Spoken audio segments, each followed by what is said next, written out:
नमस्कार दोस्तों, मैं अनुराग आपका अपने YouTube चैनल मैक्स वेल्थ में स्वागत करता हूं। आज हम RSI ट्रेडिंग स्ट्रैटेजी के सेकंड पार्ट में की बात कर रहे हैं कि सेकंड पार्ट में RSI ट्रेडिंग स्ट्रैटेजी को किस तरीके से ट्रेड करेंगे और कैसे करेंगे। तो इसके लिए जो है हम एक बार अपनी स्क्रीन पर आते हैं। लास्ट टाइम हमने देखा था कि भाई हम किस तरीके से उसमें लगाएंगे RSI। तो अब देखिए इंडिकेटर हमारा वही रहेगा। हम चलते हैं स्क्रीन पर। ये देखिए, ये हमारा इंडिकेटर है। इंडिकेटर में जा करके आप RSI रिलेटिव स्ट्रेंथ इंडेक्स, ये हमने क्लिक कर लिया। यहाँ पे स्टैंडर्ड इसका जो फॉर्मेट है वो रहने देंगे हम। ये RSI स्टैंडर्ड इसका 14, ठीक है। अब इसमें हम एक देखिए, इसमें एक नई चीज़ है। क्या है वो? ऑलरेडी इसमें दी हुई है वैसे तो, RSI बेस्ड मूविंग एवरेज। इस मूविंग एवरेज को हम इसमें ऑन रखेंगे। इसका कलर हमने रेड कलर का रखा हुआ है। और ये RSI, तो ये 14 RSI का क्या है, ध्यान से देखिएगा। 14 पीरियड की RSI है और उसका ये 14 पीरियड का मूविंग एवरेज है। EMA हमने सेलेक्ट किया है। इसमें बहुत तरह के हैं, SMA भी है, EMA भी। हमने इसको EMA सेलेक्ट करेंगे जिससे कि वो थोड़ा सा इसका क्विक और फास्ट एक्शन रहे। अब इसके बाद जो है, देखिए इसको हम किस तरीके से अब प्ले करेंगे यहाँ पर। अब ये देखिए, यहाँ पर ये सिचुएशन आ गई। अब यहाँ पर आप देखें ध्यान से, तो ये इसमें हमें मिल रहा है कि एक तो ये जो मूविंग एवरेज लाइन को देखें, जब भी मूविंग एवरेज लाइन के ऊपर जब RSI जाने लगती है तब मार्केट में एक अपसाइड मोमेंटम आता है। जब भी ये मूविंग एवरेज के नीचे फॉल करती है, ठीक है, तो ये फिर आप नीचे आने लगता है। आप देख रहे हो, मतलब पहले हमने देखा कि 60 और 40 के बीच में किस तरीके से प्ले करना है, केवल RSI को रीड करना हमने लास्ट वाले में सीखा था। अब इस बार हमने क्या कर लिया, उसके ऊपर एक मूविंग एवरेज प्लॉट कर दिया, वो भी एक्सपोनेंशियल मूविंग एवरेज यानी EMA, ठीक है। अब इस EMA का एडवांटेज देखो किस तरीके से, इसको हम डेली चार्ट में भी देख सकते हैं, इंट्राडे में भी इसका कैसे यूज किया जा सकता है। आप देखिए इंट्राडे में, आप देखो यहाँ पे, जैसे आज मार्केट खुलने के साथ आप देखो यहाँ पर,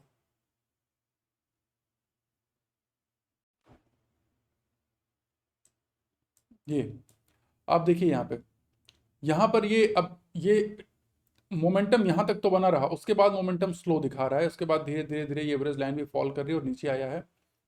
ये एक इंडिकेशन है मार्केट ऊपर की तरफ जा रहा है। हमेशा एक चीज ध्यान रखिएगा, ये एक मोमेंटम इंडिकेटर है, तो इसको समझना है अपने को। एंट्री लेते समय हम इसकी देखेंगे, एंट्री लेना है तो हम इसको ये देखेंगे कि हाँ ये ऊपर होना चाहिए, तब हम इसमें एंट्री लेंगे।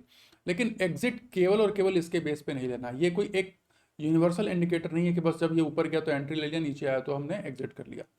ये कब काम करता है? RSI हो गया, स्टोकेस्टिक्स हो गया, ये सब मोमेंटम इंडिकेटर है। ये बेस्ट तब काम करते हैं जब मार्केट साइडवेज हो, एक रेंज में हो। ये they are not trend indicators. जब ये ट्रेंडिंग मार्केट होता है ना, उस समय इनकी रीडिंग अक्सर गलत होती है। तो ये एक चीज और ध्यान में रखने की है। मैं ये बता दूं कि RSI जो है वो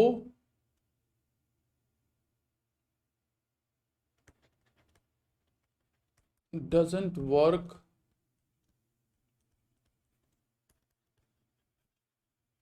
properly in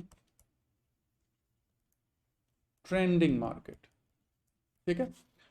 जब ट्रेंडिंग मार्केट में आप देखेंगे तो RSI आपको बहुत एक्यूरेट रिजल्ट नहीं देगा, और बहुत स्मॉल टाइम फ्रेम पे भी आपको ये बहुत एक्यूरेट रिजल्ट्स नहीं देगा। तो अब इसको देखिए, अगर हम इसको इसकी आवरली में इसको चेंज करें, इसके आवरली चार्ट में जाते हैं, तो ये देखिए आवरली चार्ट में आपको सही दिखेगा। यहाँ पर मूविंग एवरेज ऊपर जा रहा है तो यहाँ से आप लॉन्ग ले सकते हैं। लेकिन ये नीचे आ गया, इसका मतलब ये नहीं कि आप शॉर्ट कर दें या इसको फिर तुरंत एग्जिट कर जाएं, नहीं। जब ये इसके नीचे गिरेगा तो उससे बेटर है आपको कैसा यूज करना है, इसको ऊपर जाने के लिए। ये आप जैसा मैंने बताया, ये क्या है, ये एक मोमेंटम यानी कि स्ट्रेंथ। RSI का मतलब क्या है, पहले तो RSI की एक स्ट्रेटेजिक चीज हम और जान लें कि RSI में होता क्या है। RSI जो है रिलेटिव स्ट्रेंथ इंडेक्स, ठीक है। ये रिलेटिव स्ट्रेंथ किसका? रिलेटिव स्ट्रेंथ ये मार्केट का नहीं। कई लोग एक रिलेटिव स्ट्रेंथ इंडिकेटर होता है जो किसी दो स्क्रिप्ट्स या दो इंडिसेस के बीच में या इंडिसेस के साथ, किसी भी दो के बीच कंपैरिजन के साथ वो रिलेटिव स्ट्रेंथ बताता है, बट ये नहीं है। ये रिलेटिव स्ट्रेंथ बताता है ऑफ द स्टॉक इटसेल्फ, उसका खुद का मूवमेंट का स्ट्रेंथ कितना है। जब जो है ना, इसमें दो चीजें कैलकुलेट होती हैं, गेन्स और लॉसेस। जब गेन्स ज्यादा होंगे, gains will be more, RSI will be higher. जब लॉसेस ज्यादा होंगे तो आरएसआई विल बी लोअर। तो जब मार्केट लूज ज्यादा कर रहा है, यहां देखिए लूज ज्यादा कर रहा है और गेन कम कर रहा है, तो आरएसआई 40 के नीचे है। इस जगह पर अगर आप देखें, यहां पर मार्केट गेन ज्यादा कर रहा है, ग्रीन कैंडल्स आपको ज्यादा दिख रही हैं और लूज कम कर रहा है, तो उसमें आप देखो ये 60 के अबव ही है। तो इसको समझना है कि आरएसआई कहना क्या चाहता है। जैसा कि हमने बताया था, आरएसआई जो है, आरएसआई को दो चीजें समझिए आप, एक्सेलरेटर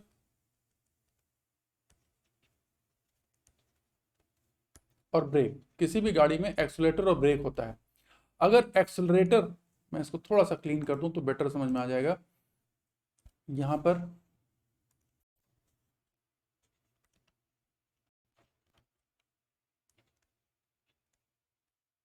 और ब्रेक, ठीक है। जब एक्सेलरेटर की जब पावर ज्यादा होगी, एक्सेलरेटर ज्यादा हम पुश करेंगे तो क्या होगा, मार्केट ऊपर की तरफ जाएगा, यानी गाड़ी तेज भागेगी। जब हम ब्रेक ज्यादा लगाएंगे तो क्या होगा, गाड़ी स्लो होगी, गाड़ी का मूवमेंट स्लो होगा, तो शेयर का मूवमेंट स्लो होगा और वो नीचे की तरफ गिरेगा। ठीक है, क्योंकि मार्केट के पास दो ही डायरेक्शन है, तीसरा डायरेक्शन कहने को है बट होता है एक्चुअली दो ही डायरेक्शन, या तो वो ऊपर जाता है या नीचे जाता है और साइडवेज रहता है, तीन डायरेक्शन बस है। ठीक है, और कोई डायरेक्शन इसके पास नहीं है, बेचारा बैकवर्ड नहीं जा सकता। ठीक है, इसके पास बस तीन ही डायरेक्शन है। ठीक, तो ये बस तीन डायरेक्शन में काम करता है, तीन ही इसके पास दिशाएं हैं जहां ये मूव कर सकता है मार्केट। तो अब क्या होता है कि जब मार्केट में मोमेंटम होगा तो ये 60 अबव होगा, आरएसआई 60 अबव होगा। ये क्या होगा, लेस देन 40 होगा आरएसआई, और यहां पर कहां होगा, 60 टू 40 के बीच होगा। ठीक है, साइडवेज में। तो ये आरएसआई आपको ये बता देता है कि मार्केट की स्पीड कैसी है, जो शेयर है या जो स्क्रिप है, जो इंस्ट्रूमेंट, उसकी स्पीड कैसी है। जो मोमेंटम प्लेयर्स हैं, जो लॉन्ग करके चलना चाहते हैं, जो लॉन्ग में इंटरेस्टेड हैं, वो आरएसआई हमेशा 60 के अबव देखेंगे। जो शॉर्ट करना चाहेंगे वो आरएसआई से 40 के नीचे होने से एग्रेसिवली शॉर्ट करेंगे, और जो नॉन डायरेक्शनल प्लेयर्स हैं वो 60 और 40 के नीचे बीच के आरएसआई को देख करके नॉन डायरेक्शनल प्ले करेंगे। तो इसके लिए तीनों की स्ट्रेटजी क्या क्या है, यहां पर स्ट्रेटजी है लॉन्ग की, यहां पर स्ट्रेटजी है शॉर्ट की, और यहां पर स्ट्रेटजी है नॉन डायरेक्शनल। ठीक है, नॉन डायरेक्शनल प्ले कर सकते हैं हम केवल ऑप्शन के थ्रू। ठीक है, केवल ऑप्शन के थ्रू। ठीक है, ऑप्शन सेलिंग एग्जैक्टली, बाइंग में तो नॉन डायरेक्शनल का सवाल ही नहीं है। ठीक है, तो ऑप्शन सेलिंग के थ्रू ही नॉन डायरेक्शनल प्ले हो सकता है। शॉर्ट कर सकते हैं, शॉर्ट आप इंट्राडे शॉर्ट केवल किया जा सकता है कैश में, अदरवाइज आपको पता है या तो पुट बाय करेंगे या फिर कॉल शॉर्ट करेंगे या फिर आप फ्यूचर शॉर्ट करेंगे। यहाँ पर लॉन्ग कर सकते हैं, लॉन्ग में आप कैश में भी लॉन्ग कर सकते हैं, फ्यूचर में भी कर सकते हैं। ठीक है, कैश भी कर सकते हैं, फ्यूचर भी कर सकते हैं, ऑप्शन भी कर सकते हैं।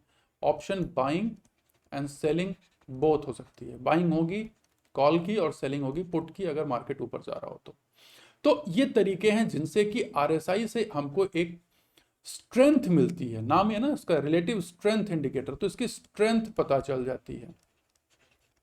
ठीक है भाई, आपके सामने एक आदमी खड़ा है, ठीक है, अब आप आदमी जो है आपको उसका फायदा उठाना है, और वो आदमी पहलवान है, वो अगर स्ट्रांग है तो आप उसको अलग तरीके से टैकल करोगे। अगर आदमी कमज़ोर है तो उसको अलग तरीके से टैकल करोगे, और अगर वो आपके ही बिल्ट का है, आपके बराबर ही है, ना आपसे ज़्यादा स्ट्रांग है ना आपसे ज़्यादा कमज़ोर है, तो फिर आपको उसको अलग तरीके से टैकल करोगे। तो ये तीनों ही कंडीशन में क्या होता है, आपको आरएसआई की स्ट्रेंथ को देख करके, आरएसआई क्या बताता है, आरएसआई कहता है कि इस स्टॉक में, इस मार्केट में कितनी स्ट्रेंथ इस समय एट प्रेजेंट चल रही है। तो वो एक देख करके, और पिछले कुछ दिनों में क्या स्ट्रेंथ रही है और उसका क्या रेंज रहा है, उससे हम आइडिया लगाते हैं और उसके हिसाब से हम अपनी स्ट्रेटजी बनाते हैं इसको डील करने की।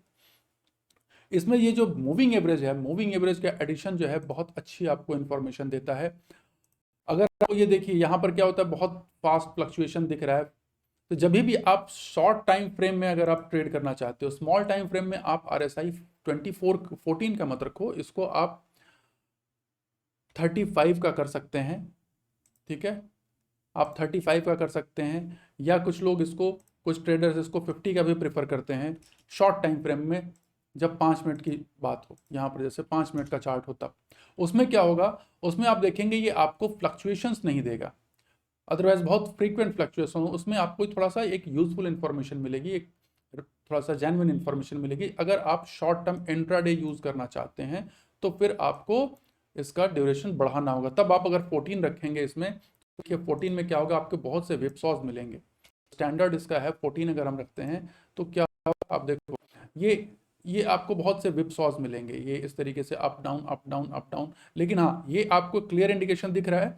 कि ये मूविंग एवरेज के ऊपर ही है, मूविंग एवरेज के ऊपर ही है। तो ये एक चीज़ समझ में आएगी, जहां भी ट्रेंडिंग मार्केट है वहां देखो आप मोस्टली मूविंग एवरेज के ऊपर है।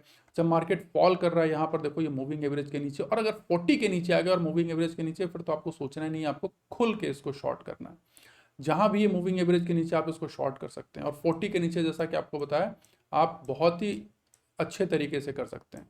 तो यहाँ पर, लेकिन अब अगर हमने इसका टाइम फ्रेम चेंज कर दिया, जैसे इसको हमने क्या किया कि यहाँ पर हम 45 अपने हिसाब से एक 50 का लगा लो आप, या फिर 35 का लगा लो, ठीक है, थोड़ा सा आप ट्विक कर सकते हैं अपनी स्ट्रेटजी के हिसाब से। इसमें अब आपके पास डिस्क्रिप्शन है कि आप क्या करना चाहते हैं, तो उसमें आपको एक बहुत अच्छी जानकारी मिलेगी, अच्छे तरीके की ट्रेड मिलेगी। देखिए यहाँ पर, देखिए यहाँ पर जो है विप सॉस कम दिख रहे हैं, तो यहाँ से जैसे ये इसके ऊपर जाता है तो यहाँ पर एंट्री बनती है, और यहाँ पर शॉर्ट के मौके देखिए यहाँ पर ये नीचे आ गया, ये नीचे आ गया, इसके साथ ही आप इसको शॉर्ट कर सकते हैं इंट्राडे में, और उसके बाद ये पूरा नीचे ही रहा तो एंड तक आप इसको इस ट्रेड में बने रह सकते हैं।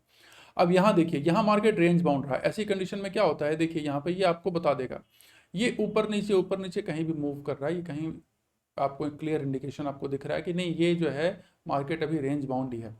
अब इसमें समस्या कहाँ आती है, समस्या ये रहती है कि ये चूंकि ऐसा नहीं कि आप ये तो चार्ट के साथ साथ ही बनेगा, जैसा ऐसा प्राइस होगा उसी के हिसाब से बनेगा, ये इस प्राइस एक्शन को फॉलो करता है, ठीक है। इसलिए शॉर्ट टर्म ट्रेडिंग के केस में मैं अगेन रीट्रेट करता हूं, बार बार ये बात कहता हूं कि जो इंट्राडे ट्रेडर्स हैं, जो शॉर्ट टर्म ट्रेडर्स हैं, जो स्कैल्पर्स हैं, उन्हें केवल और केवल प्राइस एक्शन के बेस पे ही ट्रेड करना चाहिए। क्यों? क्योंकि बाकी सारे के सारे इंडिकेटर लैगिंग होते हैं और वो आपको क्लियर इंडिकेशन नहीं देंगे, ठीक है। हाँ, जो स्विंग ट्रेडर्स हैं, जो कि अगर या तो 2 घंटे के टाइम फ्रेम पे ट्रेड करना चाहते हैं, जैसे देखिए 2 घंटे का टाइम फ्रेम है ये रहा, तो यहां पर आपको एक यूजफुल इंफॉर्मेशन मिलेगी और आप लंबे समय तक ट्रेंड में बने रह सकते हैं। या जो डेली टाइम फ्रेम पे करना चाहते हैं, अगर मैं किसी स्टॉक में आ जाऊं, तो मैं स्टॉक की बात करूं हिंडाल्को में, यहाँ देख लो आप डेली चार्ट पर आ जाओ, तो आपको यहाँ मिलेगी यूजफुल इंफॉर्मेशन। ये देखिए, ये इसके ऊपर आया, 40 के ऊपर राइजिंग है, यहाँ ट्रेड ली जा सकती है, और ये राइजिंग जब तक ऊपर है तब तक ये चल रहा है, ठीक है। जहां पर ये नीचे गिर रहा है यहाँ पर आप अच्छा खासा इसको शॉर्ट कर सकते हैं अच्छे तरीके से। इसमें इतनी स्ट्रेंथ कभी नहीं रही कि ये बहुत ज़्यादा आपको रन किया हो, ठीक है। यहाँ देखिए इस जगह पर ये लगातार ऊपर चलता चला जा रहा है, क्यों? अब यहाँ पर क्या है, यहाँ पर हमने इसको 50 का रखा, यहाँ 50 का नहीं रखना, यहाँ आपको 14 ही रखना है। एक मिनट, ये ध्यान रखिएगा, तो यहाँ ये 14 ही रहेगा, क्योंकि ये फिर आपको सही एक्यूरेट जानकारी देगा कि 60 के अबव ये गया है कि नहीं गया है। क्योंकि जब आप लॉन्गर टाइम फ्रेम में, डेली टाइम फ्रेम में डील कर रहे हैं, तो 14 डेज यानी कि 2 वीक का जो डेटा होता है वो सफिशिएंट होता है। अब देखिए इस जगह पे ये 60 के ऊपर आया है, यहाँ पर इस जगह ये 60 के ऊपर आया है, और यहाँ से आप ट्रेड लॉन्ग कर सकते हैं और इसके ट्रेड में बने रह सकते हैं। सेलिंग इसको देख के नहीं करती, ये केवल आपको एंट्री के लिए बताएगा, एग्जिट के लिए आपको प्राइस एक्शन, ये एग्जिट के लिए बताएगा भाई नहीं, ये केवल एक इंडिकेशन देगा। कंफर्मेशन आपको हमेशा यहां से लेना है, इंडिकेटर इंडिकेट्स प्राइस कंफर्म्स, हमेशा याद रखिएगा इस बात को। तो ये एक तरीका है जिससे कि आप एक आइडिया ले सकते हैं कि करंट सिनेरियो में कहां पर है। जैसे अगर आप देखें अभी प्रेजेंट सिनेरियो, बर्जर पेंट हमारा कल का जो ट्रेड हुआ था, हमारी वीडियोस अगर कल की जिसने देखी होगी, हमने कल का ट्रेड दिया था, और आज ये 3.41% देखिए हमारा ये लगा हुआ है। ये हमने 3 ट्रेड दिए थे, तीनों ट्रेड लगे हुए हैं, अभी किसी का एसएल हिट नहीं हुआ है और तीनों में ही सिचुएशन बनी है। हाँ, बर्जर पेंट ने ऑलरेडी एक दिन के अंदर में है बहुत अच्छा प्रॉफिट दिया हुआ है। हमारा टारगेट ही लगभग 5% का था और ये 3.4% ये आज ही इसमें हो गया है। तो ये देखिए यहाँ पर स्ट्रेंथ दिख रही है, अब ये 60 के ऊपर जा रहा है, तो अब ये मोमेंटम इसमें दिख रहा है, लेकिन हमको ट्रेड लेना है एज पर प्राइस एक्शन। तो ये एक प्राइस लेवल है जहाँ पर हमें प्रॉफिट बुक कर लेना है। तो ये तरीका है हमें आरएसआई के थ्रू ट्रेड करने का। आरएसआई के थ्रू हमें एक इंडिकेशन मिलता है जिसका कंफर्मेशन हम प्राइस एक्शन से ही लेंगे और उसके हिसाब से ट्रेड करेंगे। कोई भी इंडिकेटर होली ग्रेल नहीं है, दिमाग में क्लियर कर लें। अगर आपको कोई भी आदमी ये कहता है कि ये इंडिकेटर ले लो या मेरे से इंडिकेटर खरीद लो या मैंने एक इंडिकेटर बनाया है जिसको कि आप उसकी सब्सक्रिप्शन ले लो और आपको हर बार प्रॉफिट होगा, he is just using you, he is just conning you. वो केवल और केवल आपसे पैसे ऐंठ रहा है। दुनिया में ऐसा कोई इंडिकेटर नहीं है। अरे अगर इतना एक्यूरेट इंडिकेटर उसके पास होता तो आपको बेचता थोड़े, वो उससे खुद कमा करके बिलियनर बन जाता। ठीक है, अगर किसी के पास ऐसी कि होली ग्रेल स्ट्रैटेजी आ जाए तो वो कॉमन थोड़े करेगा, वो तो उसको सीक्रेट बना करके उससे अपने आप को बिलियनर बना लेगा भाई।